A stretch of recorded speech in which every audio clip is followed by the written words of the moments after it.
అనంతరం తీవ్ర ఫ్రస్ట్రేషన్లో ఉన్న వైసీపీ నాయకులు కార్యకర్తలు హింసను నమ్ముకొని ఆ తర్వాత రాజకీయాలు చేయాలనుకుంటున్నారు. ముఖ్యంగా సజ్జల రామకృష్ణారెడ్డి ఎన్నికల ఏజెంట్లకు తర్ఫీదిస్తూ రెచ్చగొట్టినటువంటి తీరు ఏ విధంగా ఉందో అందరూ చూశారు. అదేవిధంగా పిన్నెల్లి రామకృష్ణారెడ్డి సోదరులు మాచర్లలో చేసినటువంటి అరాచకం ప్రజలందరూ కళ్ళకు కట్టినట్టు చూశారు.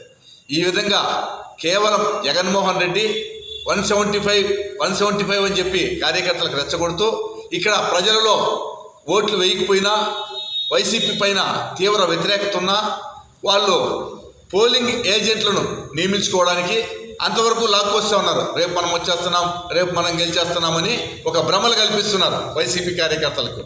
తర్వాత హింసనే ఆయుధంగా చేసుకున్నారు.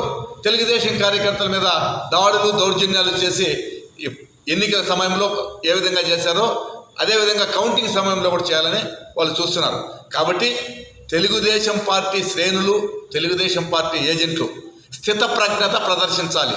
స్థితప్రజ్ఞత అంటే కష్టాలు వచ్చినప్పుడు కుంగిపోకూడదు, మనకు సంతోషం ఎక్కువైనప్పుడు పొంగిపోకూడదు. ఇది స్థితప్రజ్ఞత.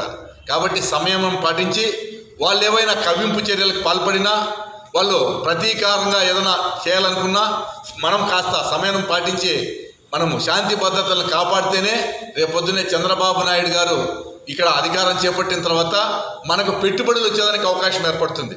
లేదంటే మనం కూడా ప్రతిదాడులు పోతే ఇదేదో బీహార్ రాష్ట్రంలాగా ఉందని చెప్పి రాష్ట్రానికి పెట్టుబడులు రావు, నిరుద్యోగ సమస్య తీరదు.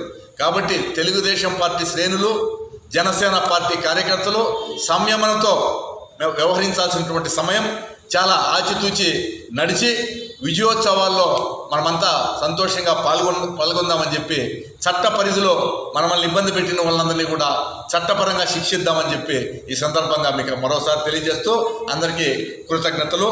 వెంటనే మనం విజయోత్సవాలు జరుపుకోబోతున్నాం.